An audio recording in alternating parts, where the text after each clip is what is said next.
សូមបងចងចាំថាមានតែចំណេះវិជ្ជាទី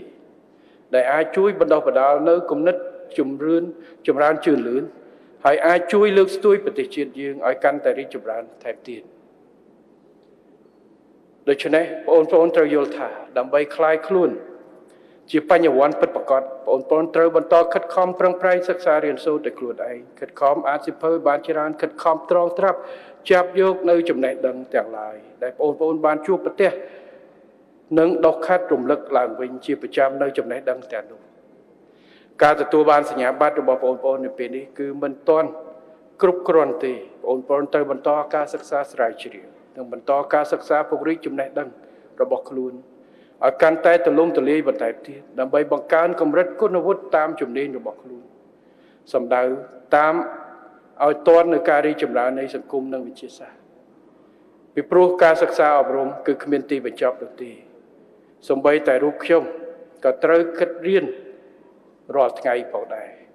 ការសិក្សាពេញមួយជីវិតគឺជារបៀបរបបនៃការអប់រំក្នុងសតវត្សទី21នៅក្នុងកិច្ចការងារនេះថ្ងៃនេះយើងចំថ្ងៃទិវាជាតិអំណាចហើយខ្ញុំឃើញថាចលនានៃការអានសៀវភៅនិងទម្លាប់អានសៀវភៅនេះគឺល្អហើយខ្ញុំឃើញថាយើងមានឱកាសច្រើនកាលខ្ញុំនៅរៀនសៀវភៅមួយមិនសូវមានសៀវភៅទេមកបណ្ណាល័យមាន 2-3 សៀវភៅអញ្ចឹងលោកគ្រូត្រូវតែចាំបាច់ត្រូវតែកត់ទាំងអស់ហើយយើង copy ទាំងអស់ដើម្បីយកមកអានហើយយើងទិញចាំហើយដើម្បីសូត្រអញ្ចឹងអ្វីដែលយើងទទួលបានគឺនៅក្នុងទស្សនវិជ្ជាមួយដែលលោកគ្រូផ្ដល់ឲ្យដោយសារឯកសារខ្វះឥឡូវយើងមានសៀវភៅច្រើនតាំងពីថ្នាក់បឋមទៅខ្ញុំទៅមើលតាំងពីបឋមក្រសួងយើងមានគេហៅផ្ដល់ឲ្យនឹងជួយវាច្រើនណាស់សិស្សម្នាក់មានសៀវភៅអានមួយក្បាលហើយមានបណ្ណាល័យទៀតហើយការអាននេះគឺចាំបាច់ដែលត្រូវជួយជំរុញបន្ថែមហើយក្នុងន័យនេះខ្ញុំសូមអរគុណណាស់ចំពោះក្រសួងអប់រំដែលបានផ្ដួចផ្ដើមរៀបចំនៅទិវាជាតិអំណាចនេះឡើងយើងចាប់ផ្ដើមពីឆ្នាំ2015អញ្ចឹង10ឆ្នាំហើយឆ្នាំនេះខួបទី10ហើយក៏ខ្ញុំសូមអរគុណចំពោះការចូលរួមរបស់ឪពុកម្ដាយមាតាបិតាក្នុងការជំរុញសិស្សឲ្យអានកូនឲ្យអានខ្ញុំឃើញនៅទិវាពិព័រណ៍លក់សៀវភៅមនុស្សច្រើនបាទ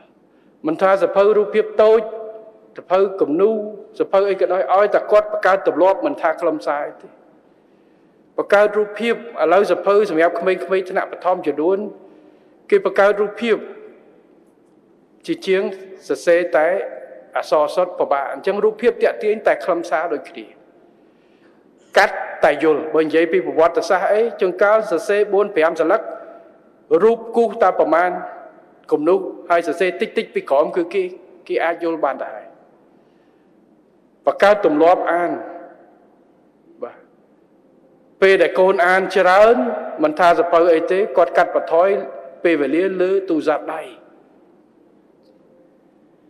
អញ្ចឹងឃើញឪពុកម្ដាយដែលការជំរុញនេះគឺខ្ញុំសូមលើកទឹកចិត្តបន្តថែមទៀតនេះគឺជាទម្លាប់ល្អមួយជាជាងអង្គុយមើលទូរស័ព្ទយើងអង្គុយមើលសៀវភៅ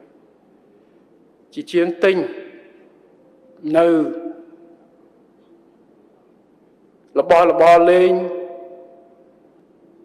ផ្សេងកាប់ដាវកាប់អីច្រើនក៏យើងឲ្យសៀវភៅខ្លះមិនមែនថាហាមមិនឲ្យទិញទេតែកុំឲ្យគាត់ចំណាយពេលទាំងអស់ទៅលើនោះកូនខ្ញុំដូចគ្នា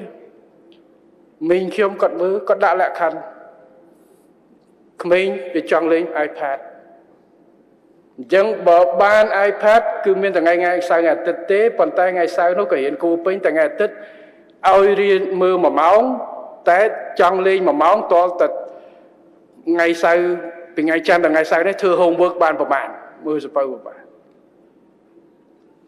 អញ្ចឹងដំណើរការដែរពួកគាត់អត់ជំរឿសពីមុនអាងយំទៅប្តឹងឪដល់ឪម៉ែប្រាប់ថាអត់ទេតាមយាយទៅអញ្ចឹងគាត់ចង់មើលអានោះ1ម៉ោងគាត់ត្រូវអានសៀវភៅធ្វើ homework ប្រហែលម៉ោងក្នុងមួយសប្តាហ៍ដែរ